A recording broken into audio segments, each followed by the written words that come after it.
In 1905, Bengali Nobel laureate Rabindranath Tagore wrote the patriotic lyric, "Jodi tor Lakshmi kyo na ashe, tobe ekla cholbe." If having heard your call, nobody comes, then let us go on our own. Apart from any Bengali-speaking members in our audience today, he's 6'4", I can't quite see him. Oh, right there. These words might not particularly strike you as powerful. At first glance, they are simple instructions of what to do if you're on your own. Instructions even a kindergartner can understand. But powerful words these are indeed. What a revolutionary thought it is. If nobody comes after hearing your call, go alone. If nobody comes after hearing your call, go alone. My dearest teachers, administrators, friends, parents, friends of parents, parents of friends, friends of teachers, teachers of friends. Did I miss anything? To what extent did I miss? If I did my EE properly, my research suggests that, yes, I forgot Mr. Ventura. Sorry. Oh, by the way, Mr. Ventura, can I use this as my CAS project? All right, I'll put it in management. Okay, now that that's sorted out, thank you all for your presence today. It means so much to me and to our entire class that you would spend your Wednesday evening celebrating the completion of our formative years at Northwoods. Today is the acknowledgement of all that has gone in. The countless hours of studying, day and night, the exams passed with flying colors, the papers torn to shreds, the countless $20 bills, mostly wrinkled and weathered, but one or two of those crisp, perfectly ironed 20s, spent on noble and not so noble causes. Relationships built, those broken faster than the first words were uttered in those very relationships. The endless ladders climbed, and the falls from the highest pinnacles, but above all, the elegant beauties of our universe, discovered in a matter of a few seconds in comparison to the grand cosmic scale of the universal. If John Keats is correct that beauty is truth, truth beauty, that is all ye know on earth, and all ye need to know, we, my friends, have discovered truth.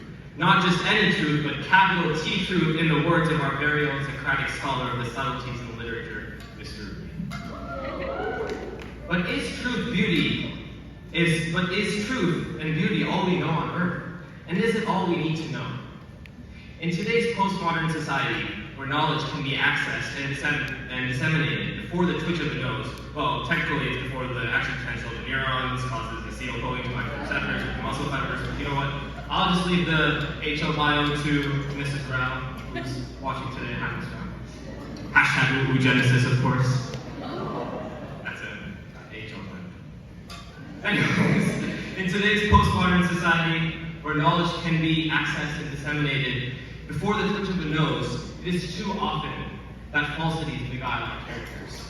Slithering behind our ears, singing the songs of the sirens, these falsities drive us to solipsistic tendencies. Instead of us approaching the universe laid out directly in front, we often force the universe to fit our preconceived notions of how reality ought to be. How selfish of us, yet how indicative of our belief that to get ahead in life, the world needs to conform to our standards in order to prove ourselves right.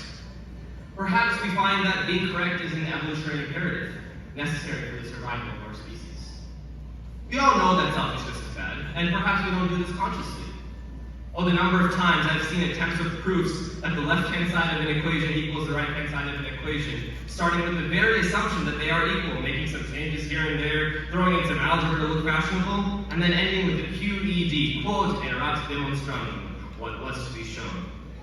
Let me make this clear for those who are not in HL mathematics, or geometry for that matter, where we have to prove that a triangle is a triangle. This is like starting a race at the finish line, running around in zigzags, and then ending at the finish line and saying, "Look, Mommy, I finished the race." At this point, Mrs. Raja promptly comes in to say with her Vulcan bite, "No, Kiko," or even better, "Allow me, stop it."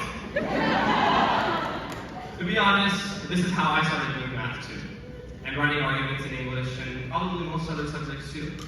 Starting at the end, hopping like a frog from here to there to here, and landing at the same lily pad I began with. I thought, I'm so good at this. I'm so good at this. And people believe me.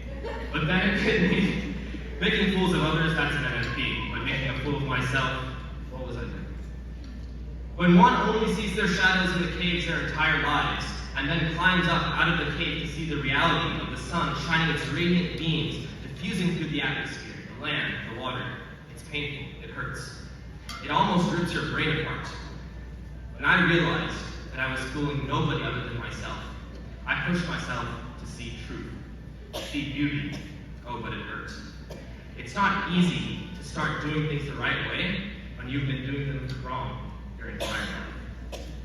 I started reading books like I meant to, focusing on one section or even one word for hours upon end, thinking about its implications on society as a whole. Instead of reading tons and tons and exclaiming, "Look at how many books I read this week," I started sitting with math problems I couldn't solve, refusing to look at the solution, even for the tiniest hint, because I told myself that I would sit there until I figured it out, even if my head hurt from immense thought, even if I had a test the next day on a completely different topic.